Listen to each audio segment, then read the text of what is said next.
बच्चों, welcome to Rezangla education. My name is Nitesh. और हमने लास्ट क्लास में अपना कैपेसिटर स्टार्ट किया था। उसमें हमने देख लिया था कि कैपेसिटर क्या होता है, उसका जो फॉर्मूला देखा था हमने। कैपेसिटर किस काम आता है, वो एनर्जी स्टोर करता है। उसके बाद हमने कैपेसिटर में पैरेलल प्लेट कैपेसिटर के बारे में पढ़ा था। वैसे तो 3 टाइप के कैपेसिटर होते हैं: cylindrical capacitor, spherical capacitor and parallel plate capacitor. Cylindrical और स्फेरिकल हमारे सिलेबस में नहीं है, इसलिए हमने लास्ट क्लास में ये देखा था कि पैरेलल प्लेट कैपेसिटर क्या होता है। ठीक है, तो यहाँ तक हमने कर लिया था। तो चलो आज हम आगे करते हैं। तो चलो आ जाओ। नेक्स्ट हमारे पास इसमें टॉपिक आता है grouping of capacitor. Grouping of capacitor में हम 2 टाइप की जो ग्रुपिंग करते हैं वो 2 टाइप से करते हैं। एक तो सीरीज में लगा देते हैं कैपेसिटर को, और एक पैरेलल में लगा देते हैं कैपेसिटर को। तो ग्रुपिंग जैसे रेजिस्टेंस की होती थी, आप लोगों ने पढ़ा होगा, जैसे रेजिस्टेंस की ग्रुपिंग होती है उसी टाइप से कैपेसिटर की ग्रुपिंग होगी। ऐसे ही हमारे पास आगे आएगा तब इंडक्टर्स होंगे, वो हम बाद में पढ़ेंगे। तो आज हम कैपेसिटर के बारे में पढ़ेंगे। तो नेक्स्ट हमारे पास आता है ग्रुपिंग ऑफ कैपेसिटर्स।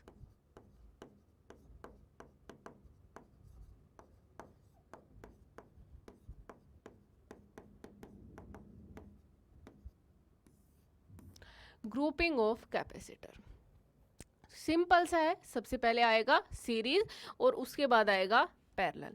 तो फर्स्ट हमारे पास आ रहा है सीरीज।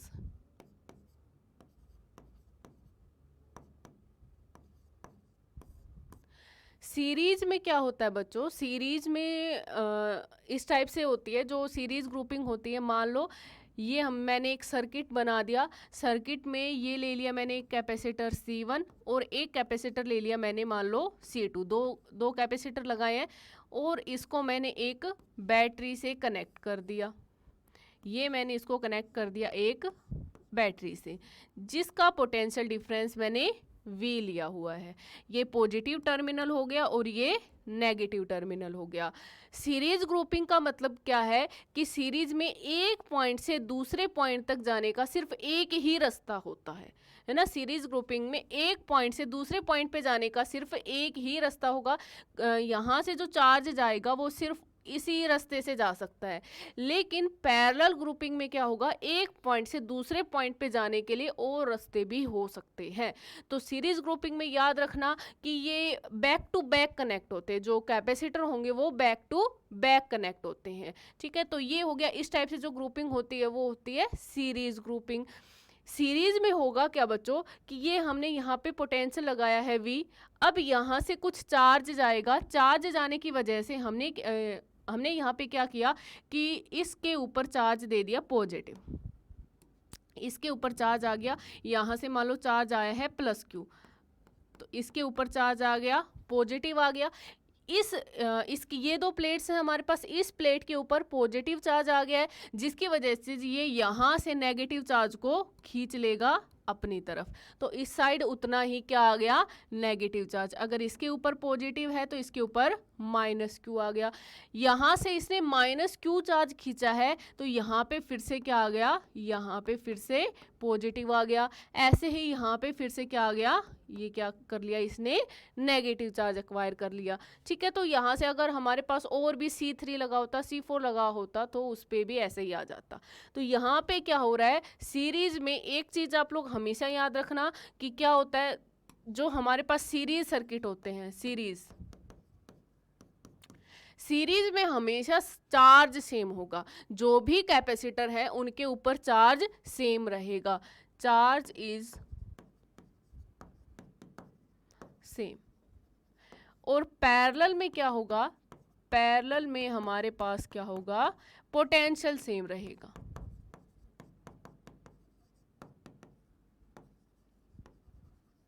ठीक है, क्योंकि यहाँ से जो चार्ज जो सिंपल वैसा ही जो हमने रेजिस्टेंस में पढ़ा है वहाँ पे वैसा ही है, वहाँ पे करंट होता था और यहाँ पे क्या है हमारे पास चार्ज है, तो जितना इसके पास चार्ज आया उतना ही ये इसको दे देगा, उतना ही अगर आगे और कैपेसिटर होता उसके पास चला जाता।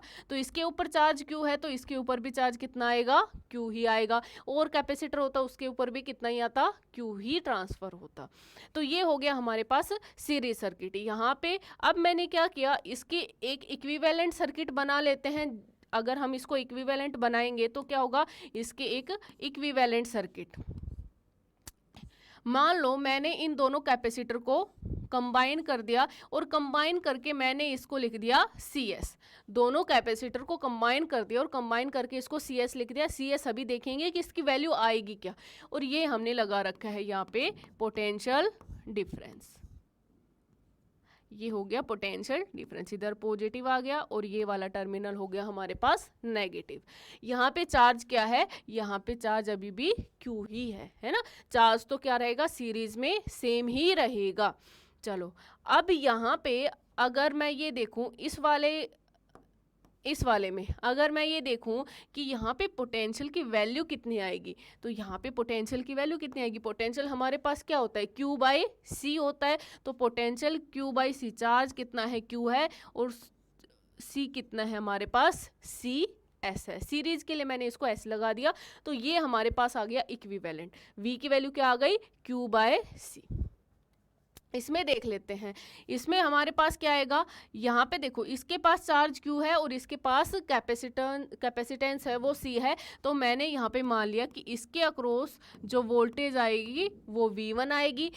सीरीज में चार्ज सेम रहेगा लेकिन पोटेंशियल तो दोनों के अक्रॉस अलग अलग आएगा। इसके अक्रॉस मैंने V1 मान ली और इसके अक्रॉस हमने मान लिया V2 आएगी। तो यहाँ पे अगर हम V1 को निकालेंगे तो V1 की वैल्यू कितनी आ जाएगी हमारे पास, V1 की वैल्यू आ गई Q, इसके ऊपर फर्स्ट वाले के पास चार्ज Q है और कैपेसिटेंस C1 है। V2 की वैल्यू निकाल लो, सेम ऐसे ही V2 की वैल्यू आ जाएगी, इसके ऊपर चार्ज Q है और कैपेसिटेंस है इसके पास C2। ठीक है, अब यहाँ पे V किसके इक्वल होगा, देखो यहाँ पे पोटेंशियल V1 है और इसके अक्रॉस V2 है, तो यहाँ से मैं ये लिख सकती हूँ कि जो हमारे पास पोटेंशियल, जो ये वाला पोटेंशियल है ये किसके इक्वल है, V1 प्लस V2, दोनों पोटेंशियल के सम के इक्वल है। तो यहाँ से वैल्यू पुट कर दो, V की वैल्यू कितनी आ गई हमारे पास, ये वाला V और ये वाला V दोनों के दोनों सेम ही है, तो मैं इसकी वैल्यू पुट कर देती हूँ। V की वैल्यू हमारे पास कितनी है, Q बाय CS है। V1 की वैल्यू कितनी आ गई, Q बाय C1 आ गई, प्लस V2 की वैल्यू कितनी आ गई, Q बाय C2 आ गई। Q दोनों साइड से हमारे पास क्या हो गया, कैंसिल हो गया, तो यहाँ से क्या निकल के आ गया हमारे पास 1 बाई CS। 1 बाई CS किसके इक्वल आ गया, 1 by C1 plus 1 by C2 plus 1 by C2, ये आ गया हमारे पास कैपेसिटेंस।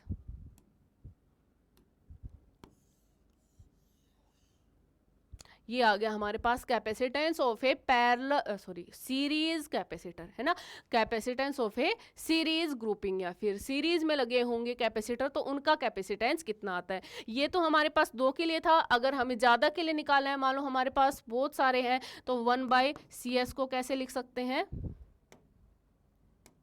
एक सेकेंड को, 1 बाई CS को कैसे लिख सकते हैं, 1 by C1 plus 1 by C2 plus 1 by C3 up to हमारे पास कितने हैं, मान लो n नंबर ऑफ कैपेसिटर है तो 1 बाई CN। तो ये बन जाएगा हमारे पास पैरेलल सीरीज ग्रुपिंग में हमारे पास कितना कैपेसिटेंस आ गया, 1 by C1 plus 1 by C2। ठीक है, तो ये हो गया हमारे पास सीरीज। नेक्स्ट आता है पैरेलल नेक्स्ट हमारे पास आता है पैरेलल ग्रुपिंग। प्लेट का नाम याद आ रहा है बार बार, तो नेक्स्ट हमारे पास आता है पैरेलल कॉम्बिनेशन। पैरेलल कॉम्बिनेशन में क्या होगा बच्चों, मैंने अभी अभी बताया था, एक पॉइंट से दूसरे पॉइंट पे जाने के और भी रास्ते हो सकते हैं। तो यहाँ पे कैपेसिटर्स कैसे कनेक्ट होते हैं वो देख लो। कैपेसिटर कैसे कनेक्ट होंगे, मान लो मैंने यहाँ पे ये बनाया, ये है हमारे पास कैपेसिटर नंबर 1, ये आ गया हमारे पास कैपेसिटर नंबर 2,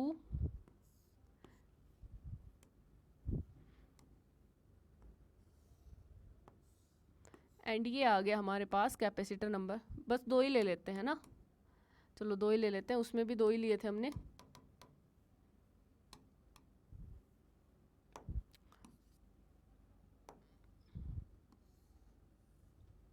दो ही ले लेते हैं। ये है हमारे पास C1 और ये आ गया हमारे पास C2। और इसको मैंने क्या किया, इसको मैंने जोड़ दिया एक बैटरी से। ये मैंने लगा दी यहाँ पे पोटेंशियल डिफरेंस अप्लाई कर दिया। इसका एक टर्मिनल पॉजिटिव पे और एक टर्मिनल नेगेटिव पे, यहाँ पे हमने ये अप्लाई कर दिया पोटेंशियल डिफरेंस।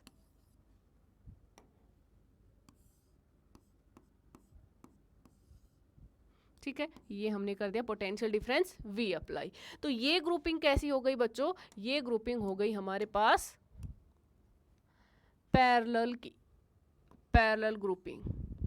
जब कैपेसिटर पैरेलल में कनेक्ट हो तो एक पॉइंट से दूसरे पॉइंट तक जाने का और भी रास्ते हो सकते हैं, है ना, और भी रास्ते हो सकते हैं। तो इस टाइप की जो ग्रुपिंग होती है वो क्या होती है, पैरेलल। एक पॉइंट से दूसरे पॉइंट तक यहाँ पे क्या होगा, अगर मान लो यहाँ से हमने चार्ज दिया Q, यहाँ से कोई चार्ज गया Q, चार्ज गया तो यहाँ पे तो चार्ज कितना है Q, है ना, यहाँ से तो हमने चार्ज कितना दिया है, इसको Q चार्ज दिया है। बट यहाँ पे आके ये चार्ज क्या होगा, कुछ चार्ज इधर चला जाएगा और कुछ चार्ज इधर जाएगा। मैंने मान लिया कि Q में से आधा चार्ज यहाँ पे C1 है, तो इसकी कैपेसिटी C1 है, तो इसके पास मान लो चार्ज आ गया Q1 चार्ज आ गया, और इसकी कैपेसिटी C2 है तो इसके ऊपर चार्ज आ गया मान लो Q2 चार्ज आ गया।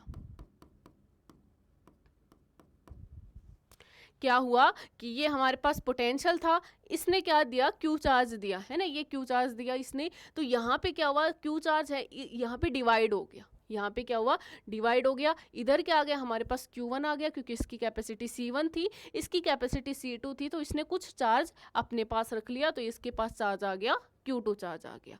तो यहाँ पे चार्ज सेम नहीं होगा। लास्ट में मैंने यही लिखा था कि यहाँ पे पैरेलल में क्या होगा, हमारे पास पोटेंशियल सेम होगा, चार्ज सेम नहीं होगा, पोटेंशियल सेम होगा। तो यहाँ पे हम ये देख सकते हैं कि इसके अक्रॉस जितना पोटेंशियल है, ये पोटेंशियल V है, तो पैरेलल में पोटेंशियल सेम रहता है, तो इसके अक्रॉस भी कितना होगा, इसके अक्रॉस C2 के अक्रॉस भी कितना होगा, V होगा, और C1 के अक्रॉस भी पोटेंशियल कितना आएगा, V ही आएगा।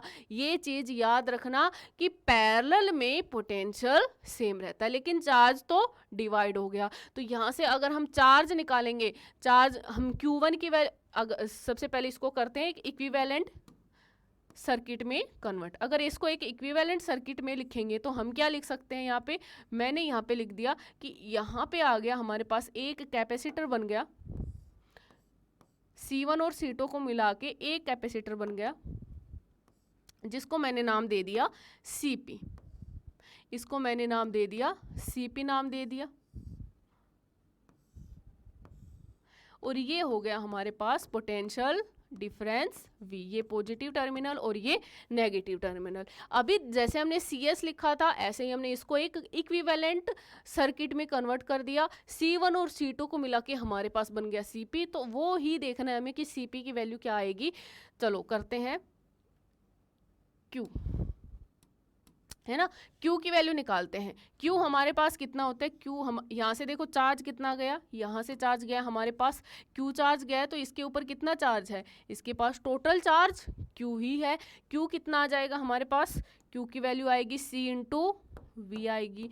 क्या आ गई, C हमारे पास CP है इंटू V। ये हमारे पास आ गई Q की वैल्यू। यहाँ पे Q1 और Q2 निकाल लेते हैं, क्योंकि हमारे पास क्या होगा, Q की वैल्यू किसके इक्वल होगी, Q1 प्लस Q2 के इक्वल होगी। तो Q1 और Q2 की वैल्यू निकाल लो पहले। Q1 की वैल्यू कितनी आएगी, Q1 की वैल्यू आएगी C1, Q1 के अक्रॉस कैपेसिटर है C1 इंटू पोटेंशियल कितना है, पोटेंशियल तो V ही है। और Q2 की वैल्यू कितनी आ जाएगी, Q2 की वैल्यू आएगी C2 इंटू पोटेंशियल कितना है यहाँ पे, पोटेंशियल तो यहाँ पे V ही है, तो ये आ गई पोटेंशियल V। तो ये वाली वैल्यूज यहाँ पे पुट कर दो। Q यहाँ से निकाल लिया हमने, कितनी आई है Q की वैल्यू, CP into V is equal to Q1 की वैल्यू आई है हमारे पास C1 into V plus Q2 की वैल्यू आई है C2 इंटू V। तो यहाँ से V हर जगह से कैंसिल आउट हो गया, तीनों में से V की वैल्यू कैंसिल आउट हो गई, तो यहाँ से क्या बच गया हमारे पास, Cp की वैल्यू बच गई C1 प्लस C2। तो अगर हमारे पास पैरेलल प्लेट कैपेसिटर है, अगर हमारे पास एक पैरेलल प्लेट कैपेसिटर नहीं, अगर हमारे पास पैरेलल में ग्रुपिंग हो रही है, पैरेलल कॉम्बिनेशन है, तो वहां पे क्या आएगा, कैपेसिटेंस, टोटल कैपेसिटेंस कितना आएगा, इक्विवेलेंट कैपेसिटेंस कितना आएगा, C1 प्लस C2। अगर ये तो हमारे पास दो के लिए है, अगर हमारे पास ज़्यादा कैपेसिटर होंगे तो C1 plus C2 plus up to Cn number of capacitor है, तो उनके लिए कितना आ जाएगा, उन सबको ऐड कर दो, है ना, उन सबको क्या कर देंगे, ऐड कर देंगे। ठीक है, तो ये आ गया हमारे पास कैपेसिटर। सीरीज में कर लिया हमने पैरेलल में भी कर लिया। इन पे न्यूमेरिकल्स आ जाते हैं, है ना, न्यूमेरिकल्स के लिए अलग से क्लास रख लेंगे। तो न्यूमेरिकल्स होते कैसे हैं, इस पे किस टाइप के न्यूमेरिकल्स आते हैं, ऐसे आएंगे। मान लो ये एक आ गया हमारे पास, ये मैंने कैपेसिटर लगा दिया, ये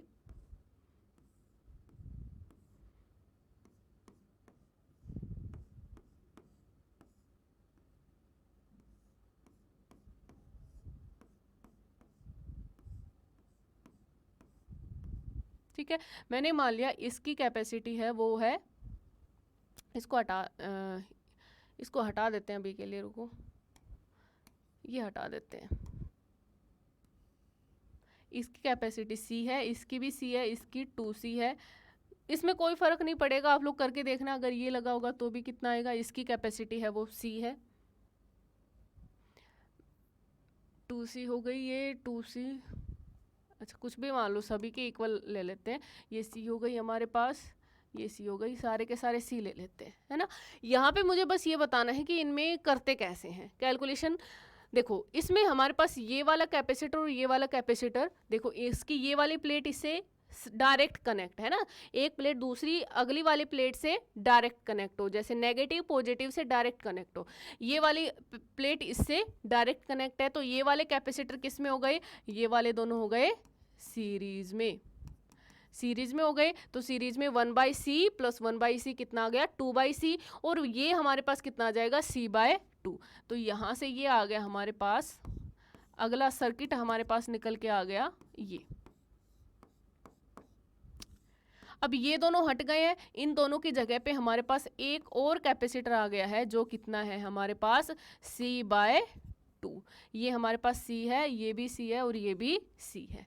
अब इन दोनों को देखो, इन दोनों को देखने से क्या लग रहा है कि ये दोनों किस में कनेक्ट है, पैरेलल में, और पैरेलल में दोनों को ऐड कर देते हैं, तो ऐड करेंगे तो C प्लस C/2 कितना आ गया, 3C/2। तो इसके बाद हमारे पास क्या आ जाएगा, हमारे पास ये आ गया, ये कैपेसिटर किस में लगे हुए हैं,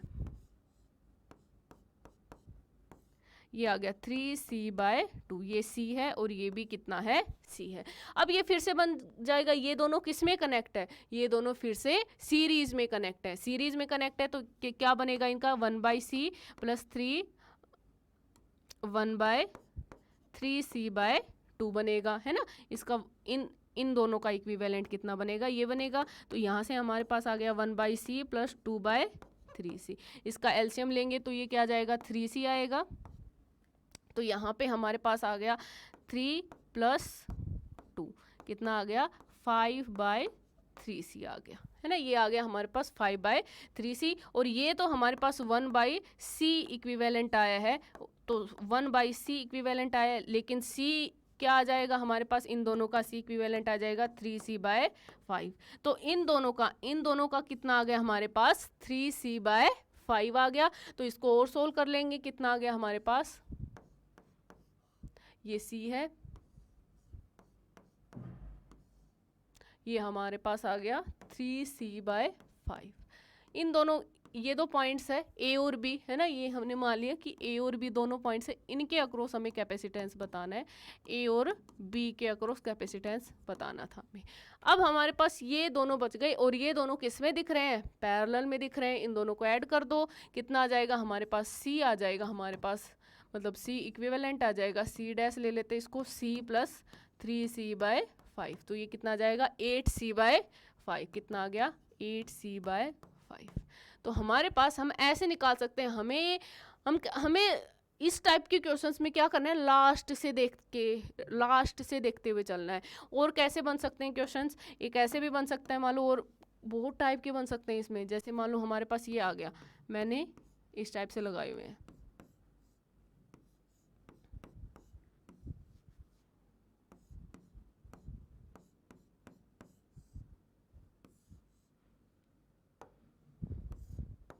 मान लो ये हमारे पास 2 पॉइंट्स हैं ए एंड बी, इनके अक्रॉस हमें कैपेसिटर बताना है। तो ये भी कर सकते हैं। ये दोनों किस में है, ये दोनों हो गए हमारे पास पैरेलल में हो गए, है ना, ये दोनों तो पैरेलल में दिख रहे हैं। अगर इन दोनों को हम सोल्व कर लेंगे तो इन दोनों को मिटा के हमारे पास एक कैपेसिटेंस बच जाएगा, है ना।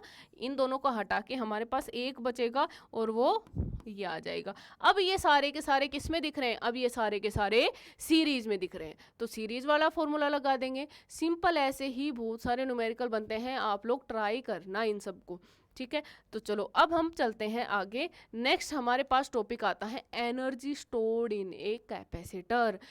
हमने फर्स्ट जो लास्ट क्लास थी उसमें ये बताया था कि एक कैपेसिटर जो कर मतलब मेन काम क्या होता है कैपेसिटर का, एनर्जी स्टोर करना। अब वो कितनी एनर्जी स्टोर करेगा वो हम आज देखेंगे, है ना। हम उसको कितनी एनर्जी देते हैं और वो कितनी उसमें से स्टोर करता है और कितनी वो यूज कर लेता है। तो आज हम नेक्स्ट टॉपिक हमारे पास आ रहा है energy stored in a capacitor.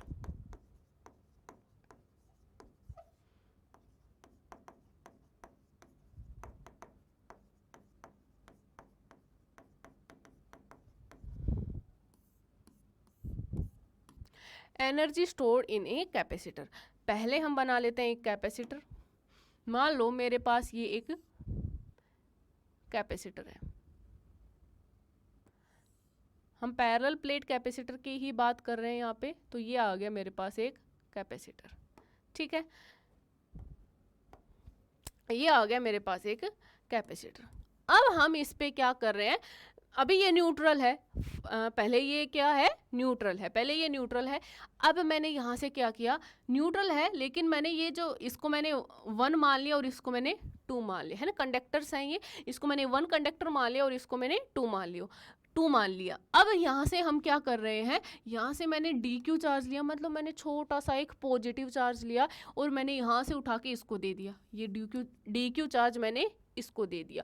फिर मैंने इस वाले में से और छोटा सा चार्ज उठाया डी क्यू, फिर इसको दे दिया, फिर से यहाँ से उठाया फिर इसको दे दिया, फिर से यहाँ से उठाया फिर इसको दे दिया।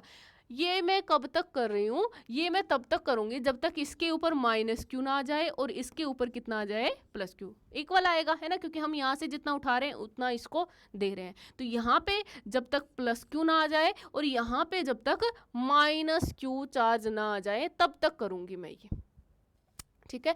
कब तक करना है, यहाँ हम कर क्या रहे हैं, यहाँ से हमें ये देखना है कि कितनी एनर्जी स्टोर हो रही है ना, कितनी एनर्जी स्टोर हो रही है। तो मैंने यहाँ से डी क्यू छोटा सा चार्ज उठाया और यहाँ पे रख दिया, फिर मैंने छोटा सा चार्ज उठाया यहाँ पे रख दिया, फिर छोटा सा चार्ज उठाया यहाँ पे रख दिया। और ये कब तक करेंगे, जब तक यहाँ पे हम प्लस क्यू इस पे ट्रांसफर ना कर देते हैं तब तक करेंगे। तो प्लस क्यू इस पे आ जाएगा और इसके यहाँ पे क्या बन जाएगा, माइनस क्यू बन जाएगा, ठीक है।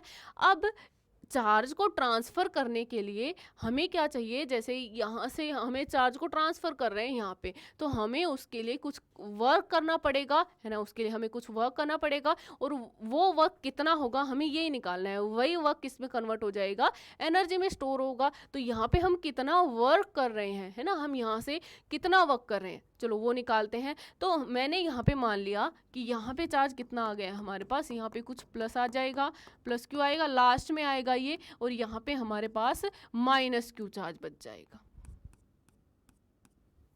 अब किसी इंटरमीडिएट स्टेज पे किसी भी कुछ हम यहाँ से कुछ मान लो, हमें मान लो 100 माइक्रोकूलम चार्ज ट्रांसफ़र करना है, 100 यहाँ से यहाँ ट्रांसफ़र करना है, तो कुछ ना कुछ एक इंटरमीडिएट स्टेट आएगी। मान लो मैं पहले 1 लिया, फिर 1 लिया, फिर 1 लिया, फिर 1 लिया, ऐसे छोटे छोटे छोटे छोटे चार्ज लेके जा रही हूँ। तो बीच में कोई ना कोई इंटरमीडिएट स्टेज आएगी, मान लो कुछ आ गई हमारे पास 42 आ गई।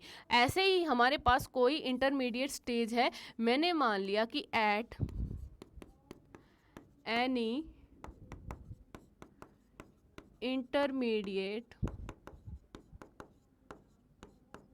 स्टेज, किसी इंटरमीडिएट स्टेज पे हमने इसके ऊपर चार्ज क्यू बच गया, स्मॉल क्यू बच गया, और इसके ऊपर माइनस स्मॉल क्यू आ गया, और इसके ऊपर चार्ज आ गया क्यू आ गया. Let charge on plate 1 is Q and charge on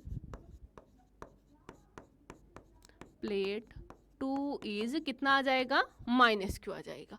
1 पे कितना आ गया, प्लस क्यू आ गया, स्मॉल क्यू लिया है मैंने ये, और इसके ऊपर कितना आ गया, माइनस क्यू आ गया. तो यहाँ पे पोटेंशियल, अगर हम पोटेंशियल निकालेंगे, ये तो हमारे पास क्या आ गया, चार्ज आ गया. अब निकालते हैं पोटेंशियल, और पोटेंशियल कितना आ जाएगा हमारे पास, पोटेंशियल आ जाएगा, एक सेकेंड रुको, पोटेंशियल कितना आ जाएगा हमारे पास, Q डिवाइडेड बाय C. इसकी कैपेसिटी C है, तो इसके ऊपर पोटेंशियल कितना आ गया, Q बाय C आ गया. अब निकाल लेते हैं कि इसका पोटेंशियल इतना आ गया है ना. अब इसके ऊपर चार्ज Q है और इसके ऊपर माइनस Q है. अब इसके ऊपर Q आ गया और इसके ऊपर आ गया माइनस Q आ गया. अब हमें तो यहाँ से Q इतना चार्ज ट्रांसफ़र करना है ना, तो हम यहाँ से फिर से DQ चार्ज उठाएंगे और इसके ऊपर देंगे. तो अब इस चार्ज को उठा के लेके आने के लिए हमें कुछ वर्क डन करना पड़ेगा, तो वो वर्क डन निकाल लेते हैं. तो हमारे पास क्या आ गया, work done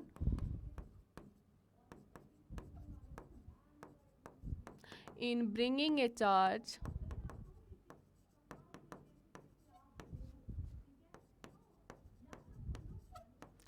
DQ from plate 2 to plate 1.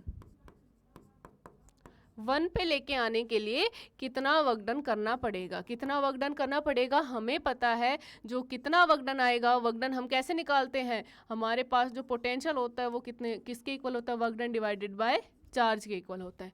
तो वर्क डन कितना आ जाएगा, Q इंटू वी के इक्वल आएगा. और चार्ज हम स्मॉल अमाउंट में ट्रांसफ़र कर रहे हैं, तो यहाँ पे उसके लिए हमने क्या यूज कर लिया, इंटीग्रेशन यूज कर लिया. तो इंटीग्रेशन हमारे पास वर्क डन किसके इक्वल आएगा, यहाँ से देखो V Q इंटू वी या फिर V इंटू क्यू के इक्वल आएगा. हम यहाँ से चार्ज DQ छोटे छोटे अमाउंट में ट्रांसफ़र कर लें, इसलिए हमने यहाँ पे इंटीग्रेशन कर दिया. तो क्या आ जाएगा, V इंटू कितना चार्ज ट्रांसफ़र कर रहे हैं, DQ चार्ज ट्रांसफ़र कर रहे हैं. तो यहाँ से वैल्यू पुट कर दो, कितना आ जाएगा, इंटीग्रेशन ओवर V की वैल्यू कितनी आएगी, V की वैल्यू हमारे पास आ गई Q by C into DQ. Charge कहाँ से कितना ट्रांसफ़र कर रहे हैं, चार्ज 0 से लेके हम कहाँ से कहाँ तक जा रहे हैं, 0 से लेके प्लस Q तक जा रहे हैं, है ना, 0 से लेके प्लस Q तक जा रहे हैं. अब इसका इंटीग्रेशन कर दो, Q by C, 1 by C तो बाहर आ जाएगा. Q का इंटीग्रेशन क्या आ जाएगा हमारे पास, Q का इंटीग्रेशन आएगा Q स्क्वायर बाय 2, 0 से capital Q 1 by 2C. Q की वैल्यू पुट कर दो, पहले अपर लिमिट फिर लोअर लिमिट, क्या आ जाएगा, लोअर तो 0 है तो ये कितना आ जाएगा, Q स्क्वायर, बस 2 तो ऐसे ही है. तो इसको अगर अच्छे से लिखेंगे तो हमारे पास जो एनर्जी है वो कितनी आ गई, एनर्जी को मैंने लिख दिया, U से लिख दिया. जो वर्क डन है वो किस में कन्वर्ट हो गया, किस फॉर्म में स्टोर हो गया है, एनर्जी के फॉर्म में स्टोर हो गया, और उसको मैंने U से लिख दिया. और ये कितना आ गया हमारे पास, Q स्क्वायर बाय 2C. ये आ गया हमारे पास Q स्क्वायर बाय 2C.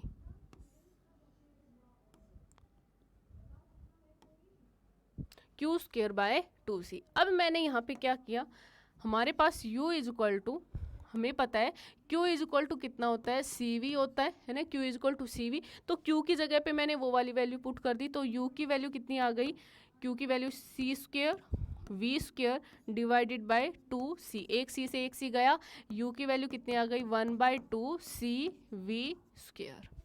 ठीक है, ये कितना आ गया, 1 बाई 2C V स्क्वायर. अब हमारे पास Q और C की फॉर्म में आ गया, C और V की फॉर्म में आ गया. Q और V की फॉर्म में नहीं आया अभी तक, है ना, Q और V की फॉर्म में नहीं आया, तो Q और V की फॉर्म में भी लिख लो. मैंने यहाँ पे क्या किया, ये हमारे पास आ गया सेकेंड फॉर्मूला. मैंने यहाँ पे क्या किया, अब इसको C से मल्टीप्लाई कर दिया और C से डिवाइड कर दिया.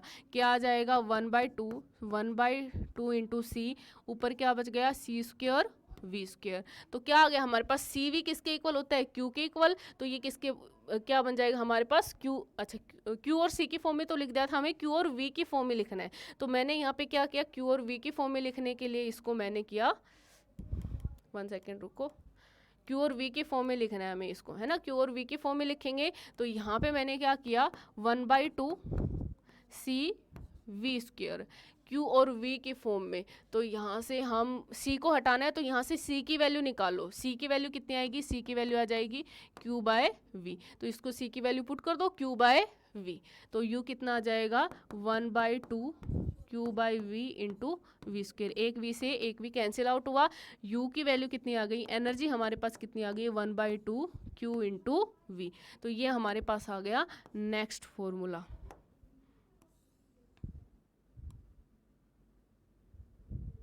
ठीक है, ये आ गया हमारे पास नेक्स्ट फॉर्मूला। ये तीनों फॉर्मूले बन गए, ये क्यू और सी की फॉर्म है, Q square by 2c, 1/2 C V square and 1/2 Q into V. ठीक है, तो जो हम एनर्जी हम एक कैपेसिटर को देते हैं वो क्यू इंटू वी होती है। तो हाफ ऑफ एनर्जी, इसमें देखो half of energy 1/2 Q into V, ये एनर्जी हमारे पास स्टोर हुई है। मतलब आधी एनर्जी तो कैपेसिटर को चार्ज करने के लिए ही काम आ गई है ना। हाँ, एनर्जी कितनी दी गई, एनर्जी देखो, हम एनर्जी मतलब वर्क डन, एनर्जी मतलब वर्क डन, है ना। एनर्जी मतलब वर्क डन कितनी दी है हमने, क्यू इंटू वी आएगा, है ना, क्यू इंटू वी, जो हमारे पास कैपिटल क्यू इंटू वी, ये हमने एनर्जी दी। लेकिन इसमें से हमारे पास एनर्जी स्टोर कितनी हुई है, 1/2 क्यू इंटू वी हुई है। तो मतलब आधी एनर्जी कहाँ पे चली गई, आधी एनर्जी कैपेसिटर को चार्ज करने के लिए ही यूज हो गई है। ठीक है, तो ये आ गया, इसके तीनों फॉर्मूले याद रखना, जो एनर्जी स्टोर होती है कैपेसिटर में वो कितनी होती है। अब एक टॉपिक और बच जाता है, चलो आज एक और कर लेते हैं। नेक्स्ट हमारे पास आता है energy density of A parallel plate capacitor. Next हमारे पास आता है एनर्जी डेंसिटी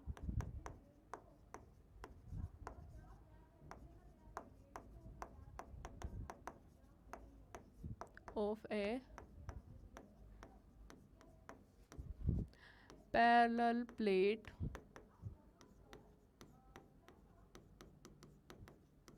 कैपेसिटर, वो भी पैरेलल प्लेट कैपेसिटर की थी। तो एनर्जी डेंसिटी, एनर्जी डेंसिटी का मतलब होता है एनर्जी पर यूनिट वॉल्यूम। कहीं पे भी कुछ भी याद आए, मास डेंसिटी तो mass per unit volume, charge density तो चार्ज पर यूनिट वॉल्यूम। ऐसे ही एनर्जी डेंसिटी का मतलब हो गया एनर्जी पर यूनिट वॉल्यूम, है ना। ये आ गया हमारे पास एनर्जी डेंसिटी, इसको मैं स्मॉल यू से लिख देती हूँ। तो हमारे पास आ गया energy per unit volume. Energy हमारे पास कितनी है, एनर्जी हमारे पास है 1/2 C V square divided by, energy हमारे पास है 1/2 C V square divided by volume. Capacitor था, कैपेसिटर का एरिया क्या था, कैपेसिटर हमारे पास था, कैपेसिटर का एरिया हमारे पास ए था, और इसकी जो विड्थ होती है वो हमने ले ली डी, है ना, विड्थ हम डी लेते हैं। तो ये हमारे पास क्या आ गया, इसका वॉल्यूम क्या बन गया, कैपेसिटर का, एक पैरेलल प्लेट कैपेसिटर का वॉल्यूम आ गया हमारे पास ए इंटू डी। ठीक है, ये आ गया हमारे पास ए इंटू डी। अब इसकी सी की वैल्यू क्या होती है, पैरेलल प्लेट कैपेसिटर में जो हमारे पास सी होता है वो क्या आता है, epsilon naught A by D. तो इसकी वैल्यू पुट कर दो। और वी, वी हमारे पास कितना होता है, ई इंटू डी, है ना। ये फॉर्मूला लिखवाया था मैंने, वैल्यू पुट करनी है बस, और कुछ भी नहीं है। यू की वैल्यू कितनी आ गई, हाफ, सी की वैल्यू पुट करो, epsilon naught A by D, epsilon naught A bye